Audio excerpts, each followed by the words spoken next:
Women's Soccer Review Podcast with Dwayne Rollins and Jonathan Tannewald on the Sports Podcasting Network. Welcome to the latest episode of the Women's Soccer Review here on the Sports Podcasting Network. I'm Jonathan Tannewald, flying solo on this one because Dwayne and Kevin are working on some other projects in real life. First, let me note that because of a technical issue, I had to re-record this opening segment of the show before the interview starts. That's why the sound quality during the interview is different from what it is now. Our guest is Daniela Porcelli of the One Goal Project, who some of you may know about, and if you don't, stay tuned for a really interesting conversation. That said, I know it's not easy to talk about women's soccer in this moment. You've heard by now our show that we taped on Saturday with Annie Costabile of the Chicago Sun-Times, and I mentioned on it that Philadelphia has been a hotspot for the coronavirus. It has also, in the last few days, indeed starting right in the hours after Annie and I recorded, become a hotspot for protests. And where I live, right in the middle of the city, downtown, is literally where those protests have been happening.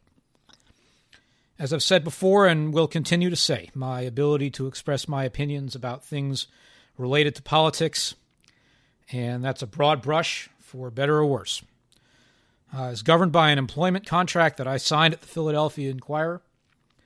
It has put a roof over my head, and a very nice roof at that, and food on my table, and health insurance that I use often, and it has given me a livelihood and the ability to fulfill a dream of a lifetime by being a soccer journalist. That said, there are some points of fact about what's going on. The protests here in Philadelphia and elsewhere have been about systemic institutional racism in the United States, including how the police treat minorities and in particular Black Americans. And that has been seen in Philadelphia and around the country, and indeed all over the world. I would also say that it is a fact that the current protests are fueled by a lot of things. But the spark that started this particular moment was the murder of George Floyd, a black man, by a white police officer in Minneapolis, Minnesota. It's also a fact that there has been violence and there has been looting, including in Philadelphia and literally on the streets around where I live. And there have been a lot of people, and this is also a fact, a lot of people in a lot of walks of life who have not condoned every single piece of what has happened over the last few days. But I would note three headlines that I have seen since Saturday, two of which have come from my own newspaper, the Philadelphia Inquirer. The first was Saturday night. After years of pent-up anger, Philadelphia erupts. On Sunday, from the Washington Post, my hometown newspaper, where I grew up in Washington, D.C., police turn more aggressive against protesters and bystanders nationwide, adding to violence and chaos. And then Monday morning, when this show was recorded, again in my newspaper, the Philadelphia Inquirer, Sunday protests leave Philadelphia angry and damaged. I'm not perfect. I'm never going to be perfect. I know that. I can try to be the best that I can be every day, and that's what I want to do. I do think that, and I've thought this for a long time, since well before we got to where we are right now, learning is something that you do all the way through your life.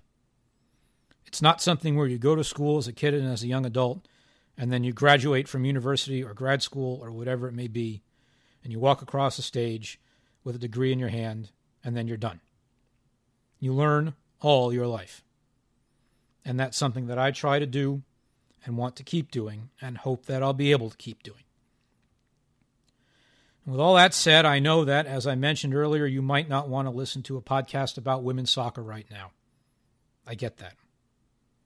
But if you do, I hope you will find this one to be positive and maybe even a little uplifting, because our guest is a very good friend of mine who has been doing some very good things in the world of women's soccer lately to make it better. And that is Daniela Porcelli, who's a freelance photographer based in Basel, Switzerland. She's also a co-founder of The One Goal, which is a charitable organization that is in the midst of a big fundraising drive to raise money for coronavirus relief efforts worldwide. You might have heard about it by now. You might even have seen the mention on Fox's Soccer Studio show recently. We'll take a quick break here, then come back with my interview with Daniela. Daniela, hi. Thank you so much for taking the time and coming on the show.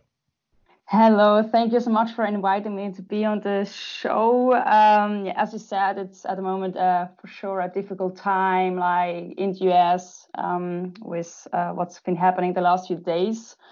But in general, as you said too, it's the whole world which is in a difficult situation, and that's why our part we try to help.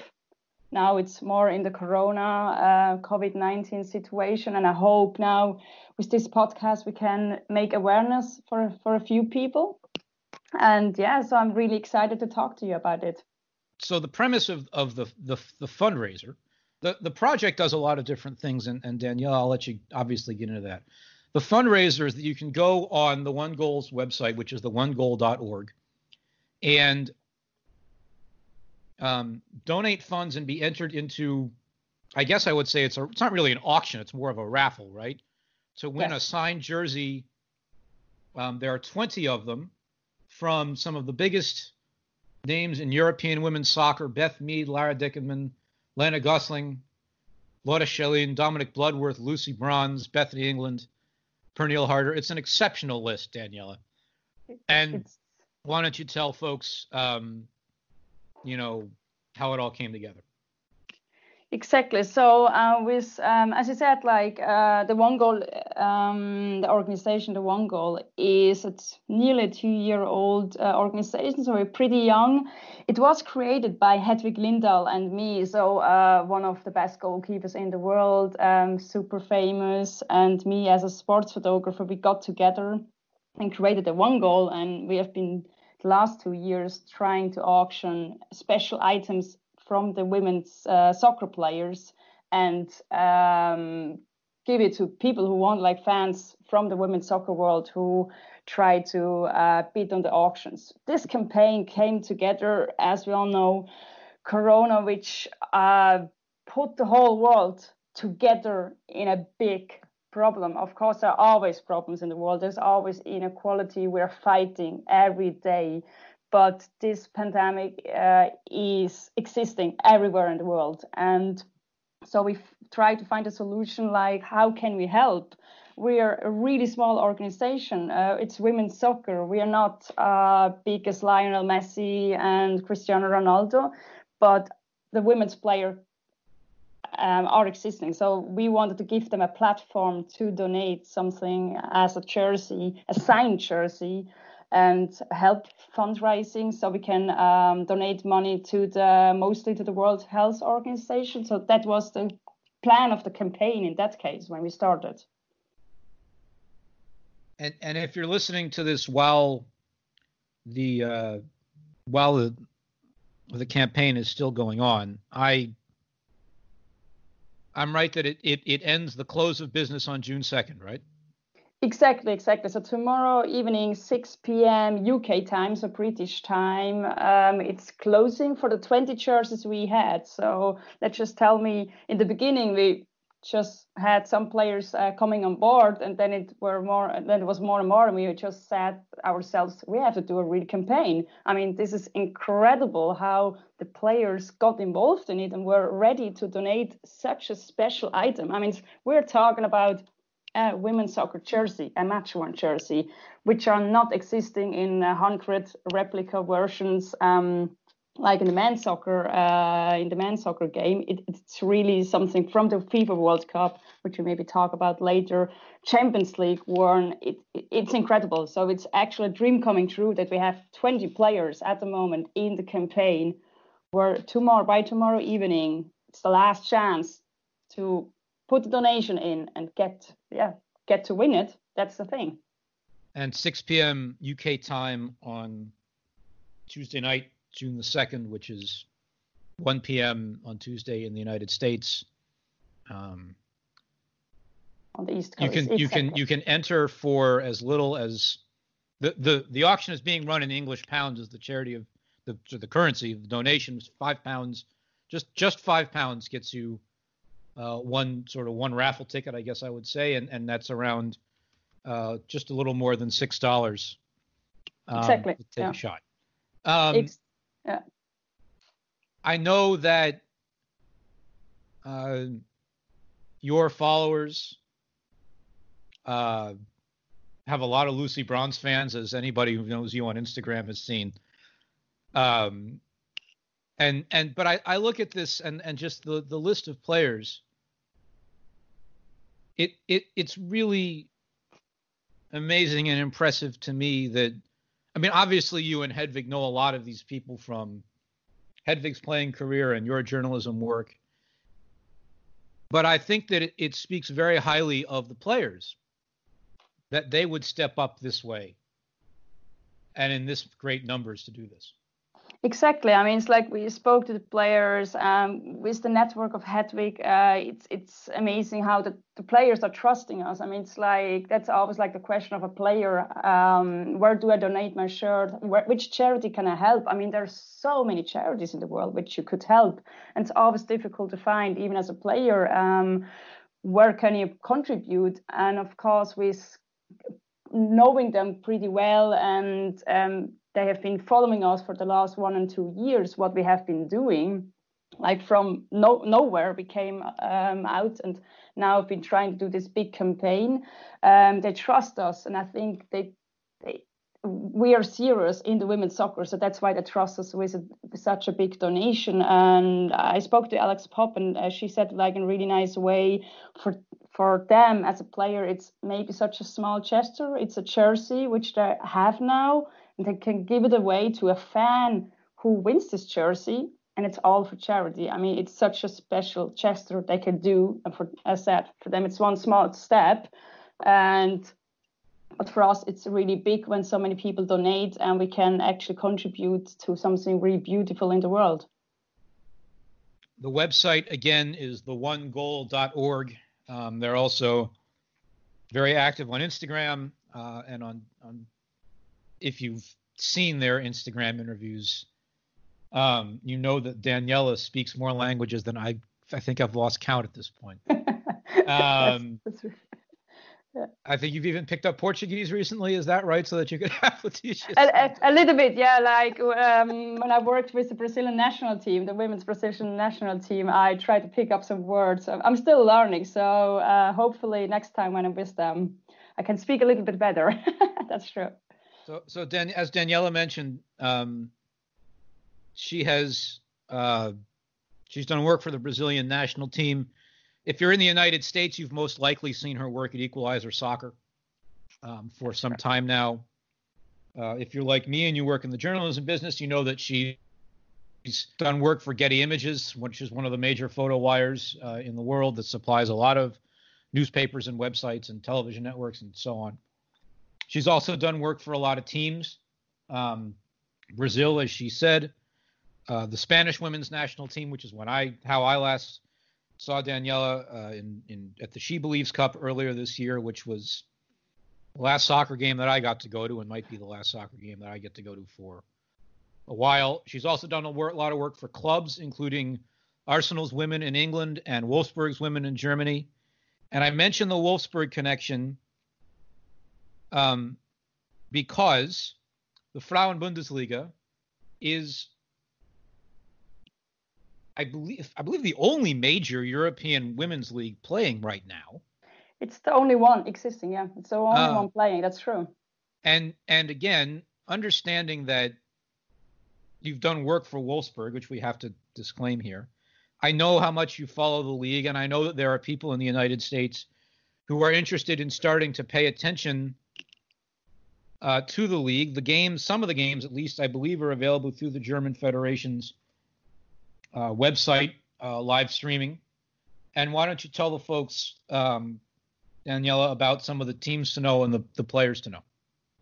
Exactly. So the league restarted again last weekend, which is, first of all, pretty amazing because there you can see in Germany, I mean, the Bundesliga, the men's Bundesliga started, I think, 2 or 3 weeks ago, and it shows it's equalizing. It's like they have equality. They say when we can play with the men, we can do the same concept with the women. It's the same sport. It's the same thing. So it's really amazing to see that, which maybe in other countries is another topic. Let's not get into that, but it's beautiful to see it. So I mean, at the moment, Wolfsburg is on first place. They're running for the next championship. It's the top team in the league.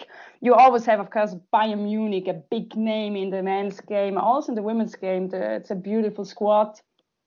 Just never got a chance to kind of push Wolfsburg away from the first spot. And also, like just last weekend, you have Wolfsburg. It's all national players from Sweden, from Germany, Iceland, Norway. It's an incredible squad. So even the bench of Wolfsburg, you're asking yourself, this is the bench?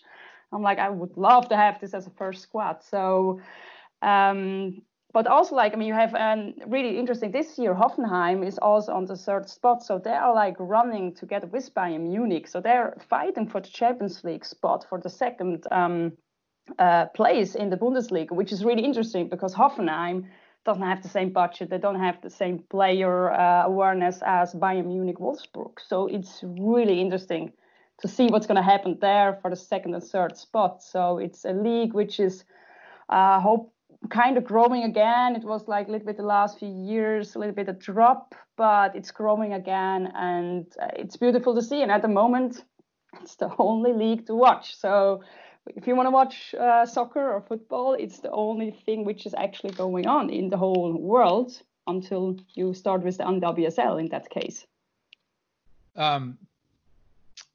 We mentioned it a little bit. You alluded to it. We mentioned it when we had Katie White of the Telegraph on the show recently about how the men's teams in Germany have helped to fund the relaunch of the Frauen Bundesliga. And you can go back and listen to that show if you'd like to, because Katie and I had a very good conversation about the fact that the English clubs are not interested in doing that. Wolfsburg, look, again, if you've watched Women's World Cups of recent years, you're going to see a lot of names you recognize. Lara Dickerman, Lena Gosling, Pernille Harder, who's one of the biggest stars in the entire world of women's soccer. Sarah Dorson, who's a rising star defender for the German national team. Hedvig Lindahl, who's both well known as a player, and of course Daniela as your colleague. Bayern, over the years, I think we can safely say they're not as good as they used to be, but they're coming back. Gwyneth Berenstein, Melanie Leupolz, Julia Gwynn, and a bunch of others. I would note also one other thing about Wolfsburg I forgot to mention. American women's soccer fans will certainly recognize the name Ari Hingst, both from her playing days and her time as a commentator on Fox. She's on Wolfsburg's coaching staff. I, as I think folks know, am on the men's side a Borussia Dortmund fan, and I certainly would like to see them step up and use their renown and their leverage to build up a women's team and make it very good and make it very popular. I think they ought to do that. That's true. Yeah. I mentioned a moment ago that you can watch the games on the German Federation's website, which is dfb.de. I'm pretty sure the commentary is in German, but if that's not an objection to you, or if you want to just listen to a game called in a different language, you can sit back and watch it. I mentioned that Daniela and I we ran into each other at the She Believes Cup earlier this year. We have crossed paths a bunch over time and traveled the world together once or twice, including last summer in France. Sure. And, it's going to be a long time before we get to do that again. And it's amazingly been almost a year now since we were all over there. It's the start of June, and June 2019 is when we were there. And so I'm going to tell a little bit of a story. And I'm going to start it, and maybe Daniela can finish it, because I think she knows the story that I'm going to tell. June 24th of last year, I'm in Rheims for the USA-Spain game, and I had booked a media ticket, a credential, for Italy-China in Montpellier the next night. And Daniela was in Rheims too, and she was going to Montpellier the next day too. And I will disclose, by the way, that one of the reasons why I wanted to go to Montpellier is that I'd found that stadium fascinating ever since I first saw it during the Men's World Cup in 1998, and I wanted to see it in person, and I wanted to see the city. So we're at the USA-Spain game. That goes on into the night. I go back to my hotel at whatever the heck late hour it was. That, and by the way, you can hear the sirens in the background right now of things going on in my neighborhood. Anyway, back to the story.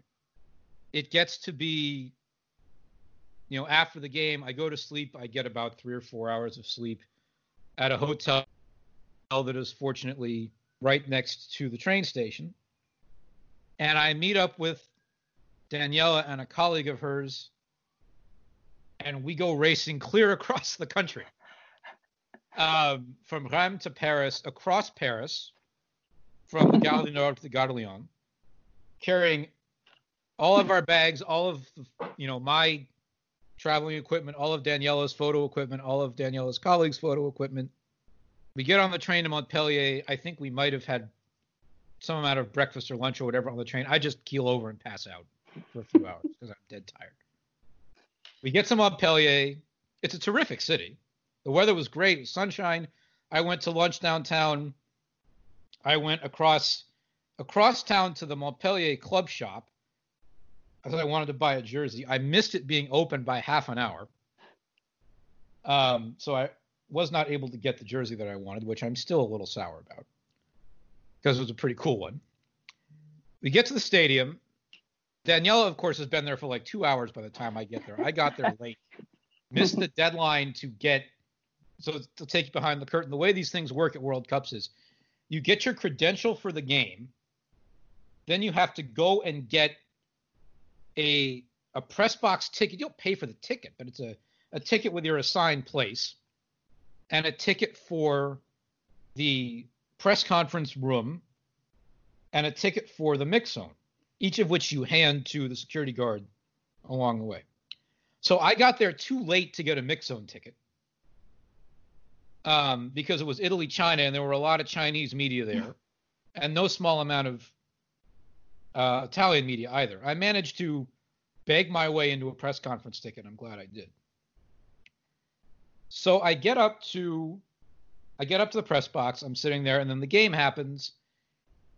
And I will let Daniela take it from there because I know that what happened after that was a very special night for her. Exactly. So as maybe some people know who know me, I was born in Switzerland, but my father is Italian. So in kind of like soccer terms, my heart is beating a lot for the Italian team, also of the Swiss team. And now actually I love every country in the world just because as sports photography, you want to be neutral. But that was really special because Italy was back at the World Cup after 20 years of their last appearance at the World Cup. So it was a really big deal for the women's team, as we all know, because the men's didn't even make the World Cup. Was it the year before, 2 years before? So it was really big in Italy again. Yeah, people who play football, soccer are at the World Cup. So we made it in the group stage in an incredible first place before Brazil, before Australia, before Jamaica, which I think nobody believed. Maybe I was the only one in that case, and all the Italians. And I think it was the hottest game I've ever been. I don't know about you, Jonathan, but it was incredible hot. I mean, I remember the one Italian assistant coach even came over to us Italian photographers and brought some ice over, which was really nice before the game. It was really hot. I think over 40 something Celsius. And you could see it on the players, how hot it was, how they were running around. And it was just an incredible game. In the end, Italy won. So for me, yes, it was special because they made the group stage. They won against China to go forward at the World Cup, and it was like a dream coming true. So after the game, it was just like all the Italian players just singing, just dancing around the Macarena, and the fans screaming. There was like a group of like maybe 50 Italian fans who came all the way from Italy, and it was just like my heart was beating. And it was a dream coming true. I mean, of course, as a sports photographer, in a professional way, you always want to be neutral, but still, your heart is beating. So, I mean, you have tears in your eyes when you have a team which you really love in your country. Of course, you're also proud. So it was really a special day for me. And it was worse. That's what I said. It was worse going all the way from Reims, all the way down to Montpellier, which should tell you, Americans, it is a long way. It is a really long way. And also the next day, we all know what happened then, what we did. I actually had to sprint back to Paris the next morning. Exactly. I was going to stick around and go home like in the afternoon, go back like in the afternoon. But I ended up bolting out of there early in the morning because the next day, the news conference with the U.S. team was Tobin Heath and Sam Ewis. And it was the only time, at least when I was over there, it was the only time in the tournament. I was there for 2 weeks. It was the only time that Heath did a news conference. So I ran all the way. I raced all the way back. It's raw. It's really raw with her.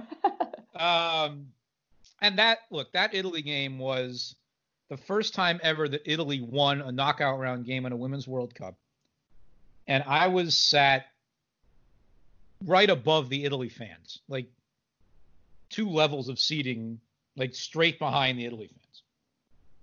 And I didn't have a horse in the race that night. I wanted to go to a city that I wanted to go to, see the stadium, cover a game not involving the United States, which is one of the great, when it's a World Cup in Europe,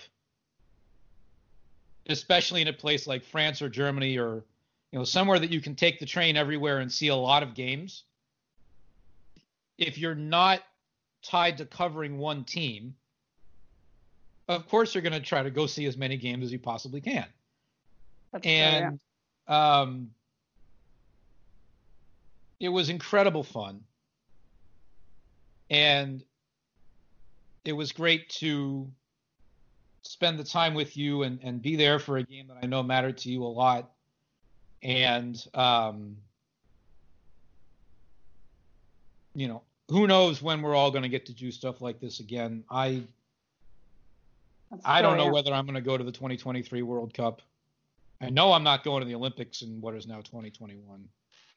I hope that the United States will host in 2027, because if that happens, they will smash every single attendance, money, tickets, jerseys, record, all of it. That's true.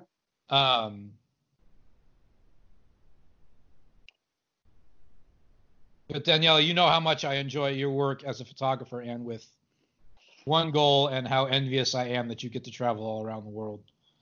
Exactly. Yeah. Thank you. Yeah. Yeah. It's gonna be like, it's a tough time at the moment. It's even as a sports photographer for me, of course, it's like when there is no game going on, it's like, yeah, you don't have a job. I mean, it's that easy as a freelancer. It's like, of course, I've been trying to do now other things. I've been working in other in offices. It's like not something I give up. Of course, the Bundesliga, with the women's Bundesliga starting now, I actually cannot even go over at the moment. I mean, the borders are still closed to Germany, so I have to wait a little bit until I can make my way over and hopefully shoot the first game ever after the She Believes Cup. That was my last game, the one in Texas. So it's still wonderful, a memory for me to know. Because I got the chance to travel the world, that I was able to shoot something at the She Believes Cup, because in Europe there was no game anymore in that case. So still a great memory. And like you said, we don't know how it's going, what is going on, what the next steps are, how next year is going to look. I mean, who knows that? We planned everything for next year, for the next 2 years. Who knows what's going to happen? I just plan step by step. I go step by step. And my biggest step right now is the really big push. In like 24 hours, we're going to close the lines for, let's tell you, this is the biggest ever campaign of different women soccer players coming together for a great cause.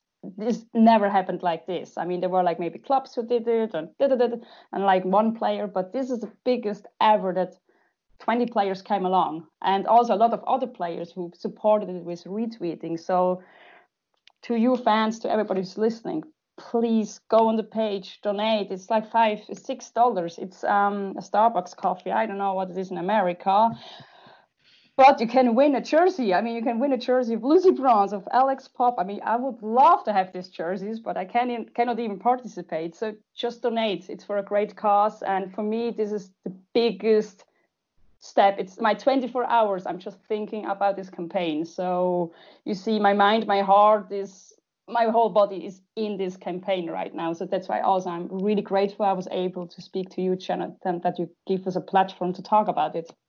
Thank you so much. It's my pleasure. One other thing I should mention, to ask you, which is, I know that this is not something that you've been in, forever per se.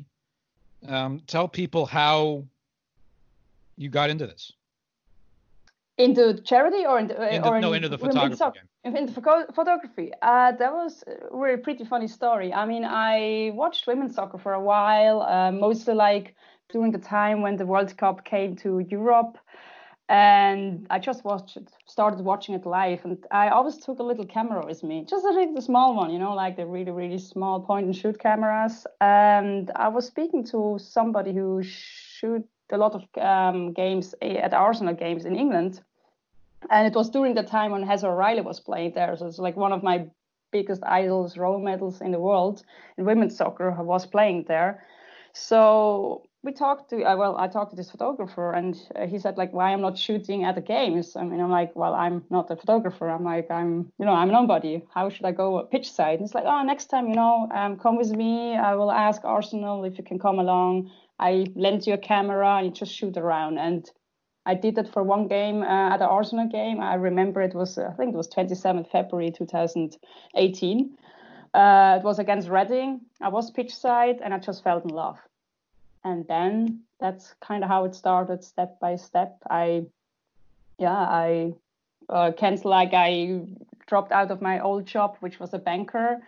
And now I'm just doing this and trying, to do my best in women's soccer. This is my biggest aim, to help women's soccer, to give them a platform to have pictures, which are sometimes not existing. You said it's a fascinating story. And you have prompted me to look something up on my phone very quickly. You said February of 2018? Mm-hmm. Was it like the February 20 something? I think 27th. Don't make it wrong. Don't make me get that wrong. But I think it was 27th. Could it be 27th February 2018? Here's why I say that. I'm looking something up real quick. Mm-hmm. That same month, I was in London at an Arsenal game to talk to Heather. No way. Wait, was it that game? I don't know. No, well, it wasn't that game. wasn't that game, but it was just maybe the game before or the game after. But I'm sure I was there. It was February 11th. Oh, yeah. So it was a league game. And I'm trying to find, I forget which team it was against, because the pictures that I still have it was against Yeovil is what it was. It was against Yeovil. Yeah, that was was Yeovil on February. Oh, it was the Yeovil again. I think maybe. I think it might have been at the game right before that. Yeah. The previous game at the end of January was against Reading, or so it said. Yeah. Was it? Well, they played also like a Conti Cup game. I mean, they have so many league games. That might have been. Exactly. That was that time. Yeah. So maybe we were on the same game when I was still watching in the stands and just taking my pictures with my point and shoot. We were the same game. We didn't notice each other. I mean, that's incredible. No idea. I mean, amazing. Because you didn't know me back then. I knew the Equalizer, of course, back then because I followed them, and Equalizer was just really helpful. I mean, I remember when I contacted Equalizer, like, hey, I'm a photographer. Do you need pictures from Europe? And they were like, well, let's see. And so that's how it started with getting in touch with the Equalizer and then coming over for the She Believes Cup, Tournament of Nations. I mean, it's just incredible what you can do. But it always sounds nice, traveling around, but it's hard work behind it. As a freelancer, it's of course never that easy. It sounds incredible, but you have to do so much work. I mean, even at the World Cup, as you mentioned, I mean, you had 3-4 hours sleep. I think I had it for a whole month, only 3-4 hours sleep. It's like I never really slept. And even on the train, I was working on my pictures. So it is a lot of work, but it's just so much fun. And when you are in love with your work, it's not work. It's not a job, and that's why I hope I can continue after this Corona crisis stops, when we have a little bit more options again to do my journalism's work. And I hope for you too that it's still the same. Yeah. It's been a pleasure, and be safe and be well, and hopefully we'll see each other again sometime. We will see each other again, that's for sure. That's a great thing about women's soccer, or in that case, sports in general. It brings us all together. I mean, even like you said, when we go back now to the first part, there's so much problems in the world, there are issues. And there's one thing which can put us together, which is for sure sports, music. There are a lot of passions we all have where color doesn't make a difference. The size doesn't make a difference. Nationality doesn't make a difference. Everything, it doesn't make a difference because we love the same thing, and that's what I love about women's soccer. It's like one community. We all stick together, and I hope someday in the whole world we get that every person gets that it's all about we're all the same, and we all have the same problems, we all have the same passions. I hope I can end it with that. Absolutely. And I'll just note real quick here in terms of the show, we've done 2 shows in quick succession here, which we don't normally do. But the opportunity presented itself, and I wanted to make sure to take it, and we'll be back with you when we can. Obviously, the NWSL is coming back soon, so I'm sure we'll have plenty to talk about in that regard. For Daniela Porcelli, and with thanks to my colleagues Dwayne Rollins and Kevin Laramie, who will be back on the show soon enough, this is Jonathan Tannewald of the Philadelphia Inquirer, thanking you again for listening to the Women's Soccer Review here on the Sports Podcasting Network.